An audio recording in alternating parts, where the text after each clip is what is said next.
Salut à tous et bienvenue dans 2 mots sur les dispositifs médicaux.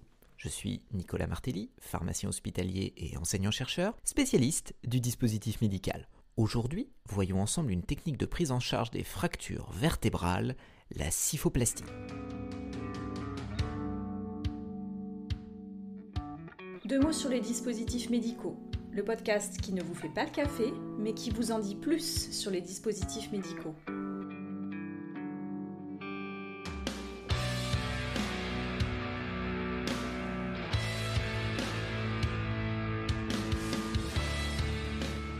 La kyphoplastie ou kyphoplastie, qu'est-ce qui se cache derrière ces noms médicaux barbares et à quoi ça sert? La zone du corps concernée par cette technique est la colonne vertébrale, et plus précisément les vertèbres qui la composent. Une vertèbre est constituée de plusieurs parties, mais sa partie principale est appelée le corps vertébral.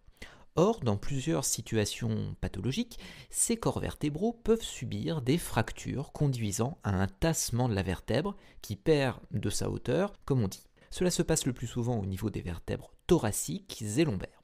Parmi ces situations pathologiques, on citera l'ostéoporose, qui est un phénomène lié à l'âge principalement, mais qui peut être aussi la conséquence d'autres maladies inflammatoires chroniques. On citera notamment les cancers, dont les métastases osseuses peuvent provoquer ces fractures vertébrales, ou bien encore tout simplement les traumatismes suite à un accident. Ces fractures vertébrales sont globalement assez fréquentes dans la population générale. Elles peuvent être sévères, avec un retentissement fonctionnel, voire vital, à cause de la diminution vertébrale, qui est à l'origine de modifications posturales, pouvant induire une réduction de la mobilité et des douleurs associées très invalidantes. Pour soulager les patients, on peut leur proposer dans un premier temps un traitement symptomatique, essentiellement en jouant sur la prise en charge de la douleur, en utilisant des systèmes comme des corsets de maintien ou des antalgiques. Cela peut aller jusqu'à la chirurgie lourde pour réparer le corps vertébral. Mais avant d'en arriver là, on peut proposer cette alternative que présente la kyphoplastie. De quoi s'agit-il? C'est une technique dite percutanée, effectuée sous contrôle radioscopique. En clair, on va passer à travers la peau, avec des grosses aiguilles qu'on appelle plutôt des trocars, jusqu'au corps vertébral pour le réparer, sans ouvrir le patient.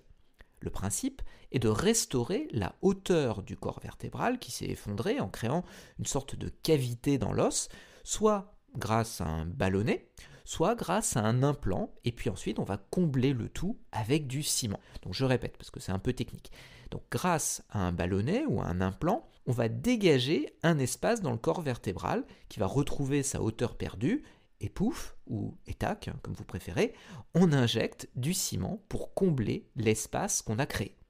Dans le détail, à travers le trocar, donc la grosse aiguille, on passe une mèche exactement comme une mèche de perceuse. Donc amis bricoleurs, vous n'êtes pas perdus, pour forer dans un premier temps le corps vertébral, pour pouvoir y introduire les systèmes d'expansion. Donc je vous ai cité un ballonnet ou un implant, qui sont repliés, sinon ça rentre pas, pour les faire passer jusqu'à l'intérieur du corps vertébral.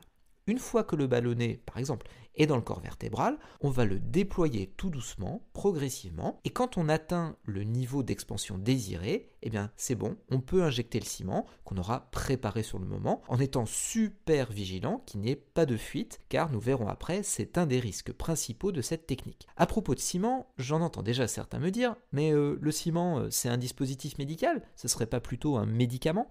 C'est bien un dispositif médical, le ciment n'a pas d'action pharmacologique. L'action recherchée ici est une propriété physique, voire mécanique du ciment, à savoir sa capacité à durcir et à consolider l'expansion vertébrale quand il va sécher. Toutefois, toujours en rapport avec le ciment, il est intéressant de noter que cette technique s'apparente à une autre technique qu'on appelle la vertébroplastie, dans laquelle on injecte aussi du ciment pour réparer la fracture. La différence ici, c'est qu'on crée préalablement un espace à combler, ce qui n'est pas le cas avec la vertébroplastie où on met le ciment directement au niveau de la fracture. Si on récapitule, en matière de dispositifs médicaux, on utilise pas mal de trucs lors d'une kyphoplastie.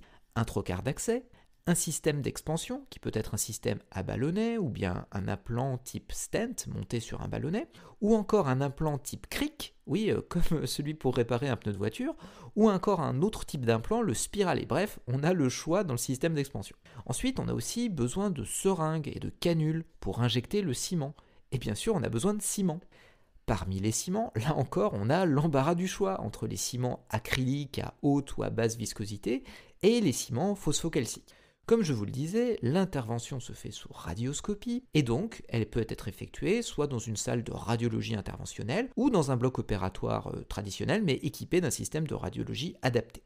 L'intervention se déroule généralement sous anesthésie générale, mais elle pourrait être faite sous anesthésie locale, c'est envisageable en tout cas. Autre particularité, cette intervention, étant donné son caractère un peu hybride, peut être accomplie par plusieurs spécialistes différents, des radiologues interventionnels, des rhumatologues, des neurochirurgiens ou encore des chirurgiens orthopédistes. Les complications liées à la kyphoplastie sont principalement liées à des fuites de ciment, des fuites vasculaires ou non vasculaires. Les fuites vasculaires de ciment correspondent au passage du ciment dans la circulation générale, par voie veineuse ou par voie artérielle, et dans le pire des cas, cela peut entraîner une embolie pulmonaire. Cette embolie pulmonaire, elle est le plus souvent asymptomatique, heureusement, mais pas toujours, donc attention. Les fuites non vasculaires de ciment sont dues à la migration de ciment, mais dans les structures adjacentes à la vertèbre. Celles-ci peuvent être à l'origine de radiculopathie, voire de syndrome médulaire, mais encore d'embolie pulmonaire. En résumé, la kyphoplastie ou kyphoplastie est une technique mini-invasive permettant de réparer les fractures vertébrales par tassement traumatique, ostéoporotique et néoplasique. C'est une technique récente qui présente des avantages pour soulager les patients. Toutefois, elle n'est pas sans risque, même si l'évolution des nombreux dispositifs médicaux qui la composent pourrait permettre de les limiter à moyen terme.